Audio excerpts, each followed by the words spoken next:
E aí, pessoal, vamos agora para a nossa aula de número 79. Vamos encerrar o anexo de estacas de madeira. Espero que você aprenda muito nessa aula que vai começar agora. Vem comigo! Bom, pessoal, vamos para a nossa aula de número 79 da NBR 6122 de 2019. Estamos caminhando pela norma. Meu nome é Christian Porcino, estou aqui de forma voluntária para ajudar a vocês nessa leitura conduzida, nessa leitura dinâmica, nessa leitura compartilhada, nessa leitura conjunta da NBR 6122 para trabalharmos aqui esses conceitos dessa norma de projeto e execução de fundações. Estamos aqui hoje na aula 2 do anexo D, que são estacas de madeira. Terminaremos hoje este assunto para na próxima aula já entrarmos em um outro tipo de estaca, na estaca pré-moldada do anexo E. Tá? E eu tenho esse conceito que eu insisto, pessoal, lá no início do nosso curso, para o meio, né, várias aulas, eu insisti que investigação não era custo, era investimento. Isso foi martelado, a importância da gente fazer, desculpem, fazer investigação geológica, geotécnica com cuidado, critério, saber o que está fazendo, que amostra que está coletando, a forma que está executando, quão importante isso é para uma boa geotecnia, uma geotecnia de peso. E eu continuo falando que a teoria é importante, porque às vezes a pessoa, eu sou prático.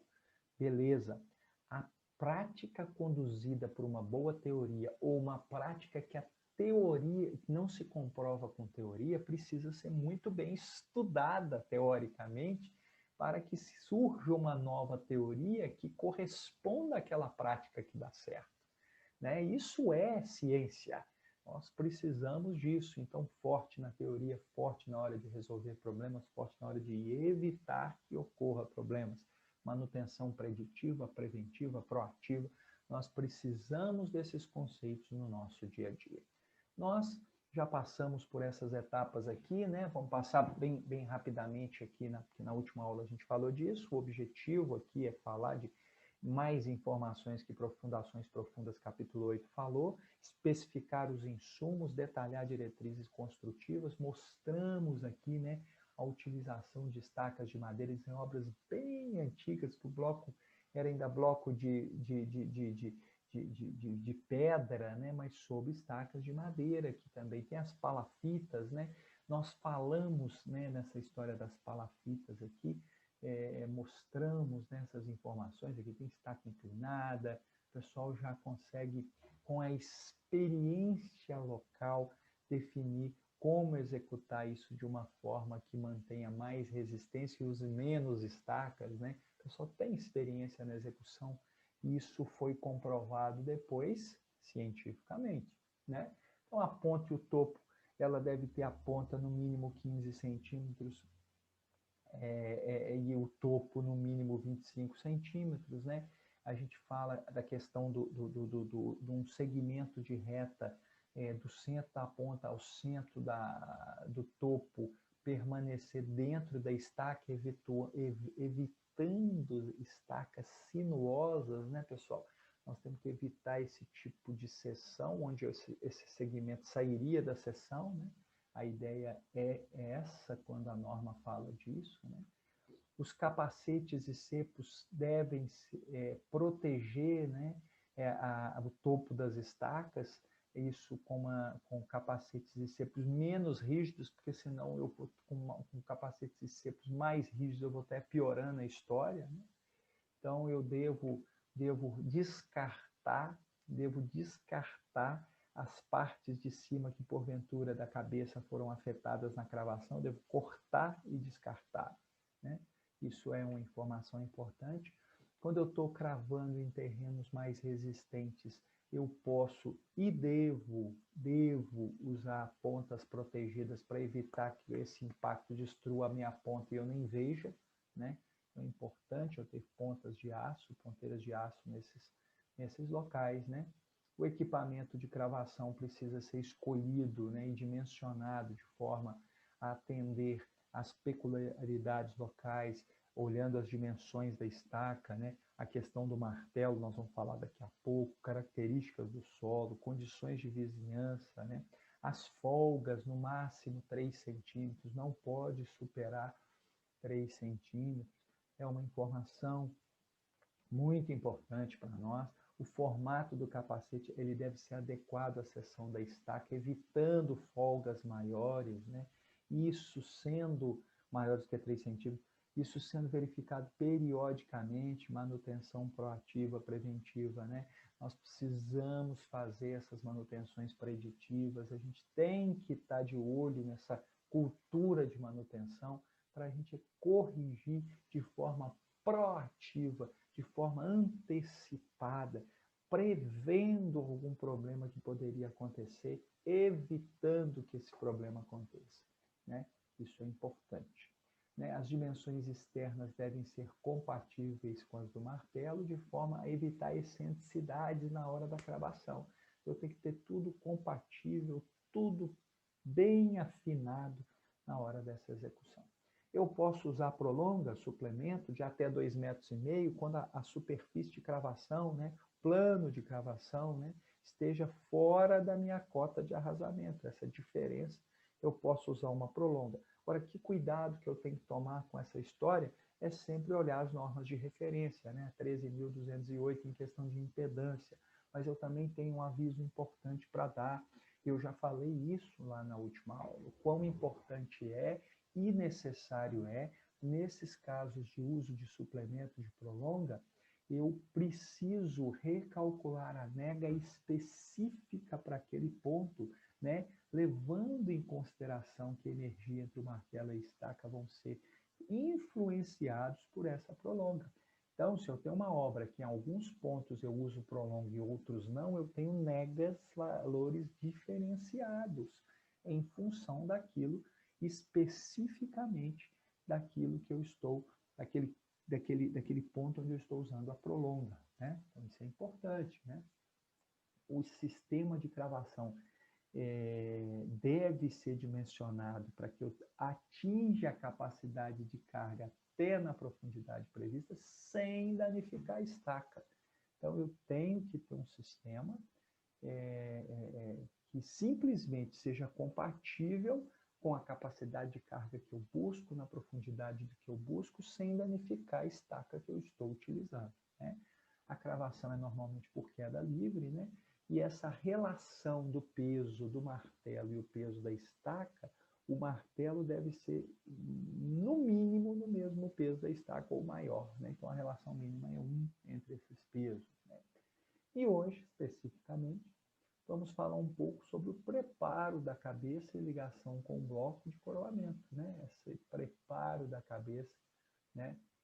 E ligação com o bloco de coroamento em fundações em estacas de madeira, né? Ó, deve ser cortado o trecho danificado durante a cravação ou o excesso em relação à cota de arrasamento. Então, eu vou cortar parte da cabeça da estaca que foi danificada, né? Que foi claramente afetada pelo processo de cravação, e também vou cortar aquele excesso que está acima da minha cota de arrasamento, que a gente já está sabendo aqui o que é cota de arrasamento, né? A gente já falou dela diversas vezes no meu bloco, né? Caso a nova cota de topo esteja abaixo, por exemplo, pessoal, danificou mais do que o ponto da cota de arrasamento. Você está me entendendo isso aqui?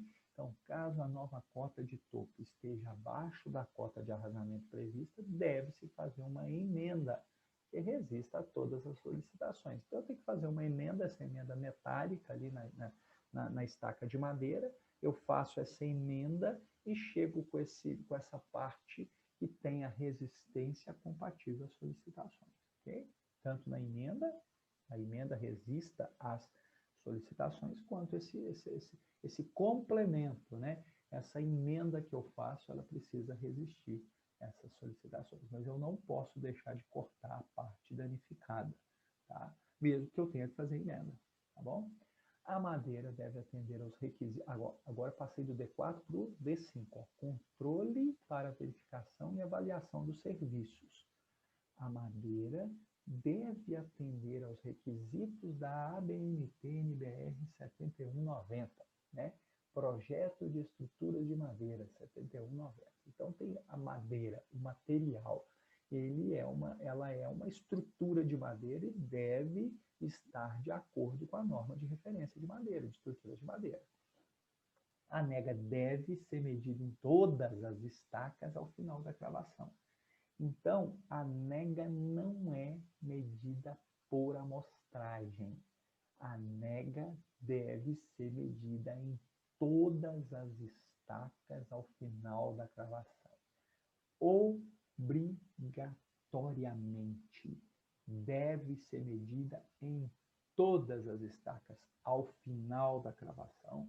Eu sou obrigado, ao final da cravação, medir a nega em todas as estacas. Ok?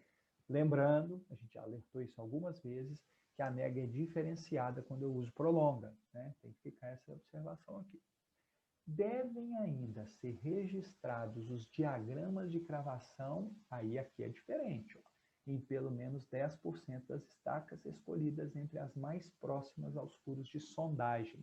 Então, o diagrama de cravação não precisa ser em todas as estacas, pelo menos em 10% delas. E preferencialmente escolhidas entre as próximas, né? Entre as próximas aos furos de sondagem, exatamente para eu ter uma avaliação perto daquele furo de sondagem do comportamento, da capacidade de carga daquela estaca, da cravação, do diagrama de cravação comparativamente à sondagem que está próxima, né? Isso é importante. Sempre que houver dúvida sobre o desempenho das estacas, devem ser feitas provas de carga. Sempre que houver dúvida sobre o desempenho das estacas, devem ser feitas provas de carga. Fato. Estou com dúvida, qualquer dúvida, eu vou ensaiar aquela estaca. D12, na verdade, né, gente? Aqui é D12. Saiu C12, mas é D12, registro da execução. Deve ser preenchido o boletim de controle de execução diariamente para cada estaca, devendo conter o quê? As seguintes informações. Então, eu tenho um boletim de controle de execução para cada estaca. Isso é um controle de qualidade não só do meu departamento de qualidade da minha construtora, é um procedimento exigido na norma NBR 6122/2019. Deve ser preenchido o boletim.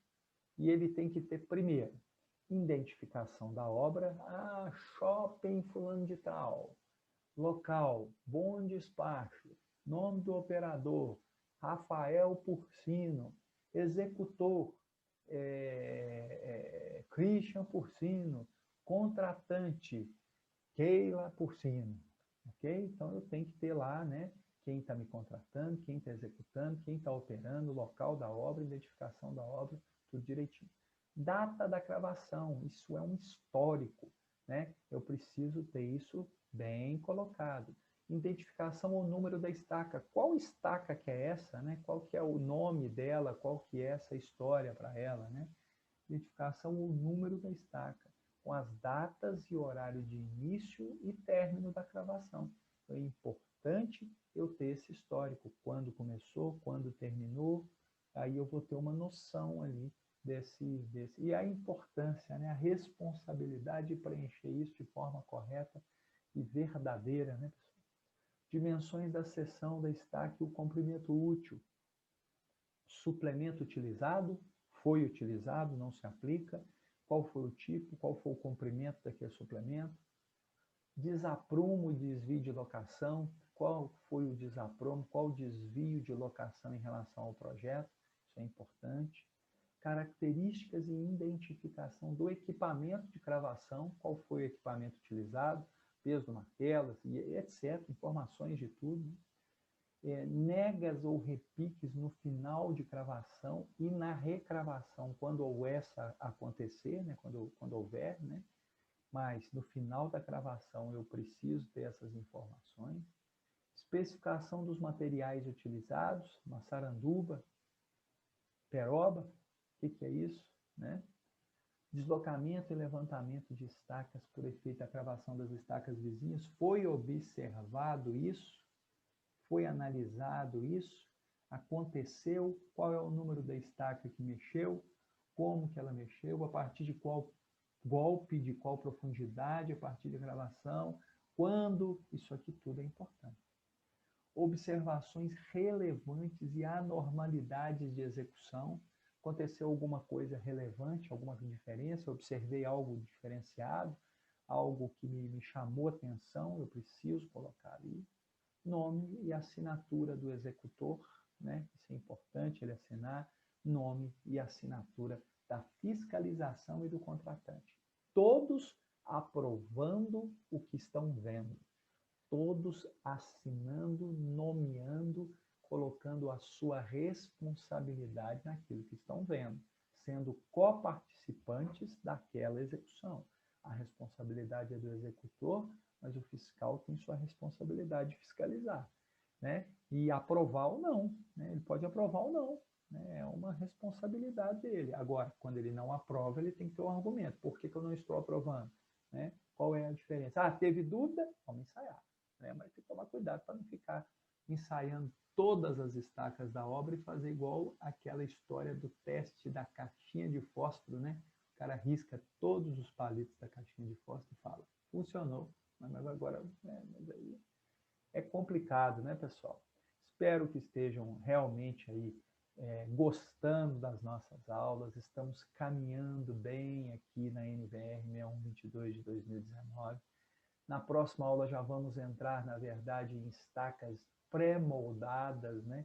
Aqui nós fechamos as estacas de madeira, vamos para as pré-moldadas de concreto, que afinal de contas as estacas de madeira também são consideradas estacas pré-moldadas, e as metálicas também, pessoal. A gente fala pré-moldada, a gente pensa só na de concreto, né? Mas teoricamente elas também são, tá bom? Deixe o seu like, inscreva-se no canal, compartilhe a informação, deixe suas perguntas, questionamentos, deixe que eu faço questão em responder. Às vezes demora um pouquinho, mas eu respondo com clareza. Me mande direct no Instagram, que também eu respondo. Estou à disposição de vocês para ajudar no que for preciso. Deus abençoe vocês, que Deus possa conduzi-los na profissão de vocês, com a responsabilidade que devemos ter como engenheiros, no impacto que temos na sociedade de uma decisão mal feita, pode gerar mortes, pode gerar problemas, impactos destrutivos, e assim espero em poder contribuir com você que está na escola ainda, você que está formando, você que já formou, recém-formado, mais velho, especialistas, para a gente ter realmente uma discussão sempre rica do que é realmente necessário na engenharia de fundações. E aí, pessoal, gostaram? Finalizamos estacas de madeira, um item importantíssimo para o nosso conhecimento técnico, hein? Deixe o seu like, inscreva-se no canal e até a próxima aula, onde a gente vai aprender sobre estacas pré-moldadas. Um abraço e até a próxima aula!